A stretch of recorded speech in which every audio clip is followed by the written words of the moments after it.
Recusorb light. The Recusorb light has built-in heat recovery with two different flows for the process and regeneration air, normally with a ratio of 3:1. During regeneration, sensible heat is adsorbed by the rotor material.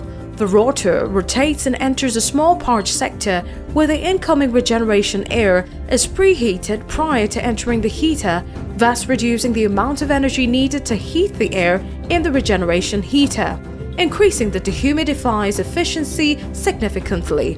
This pouch sector also acts as a cooling zone, allowing for the cooling of the rotor as the regeneration air passes through it, absorbing some of the heat in the rotor and leading to a dry air at a lower temperature and lower dew point.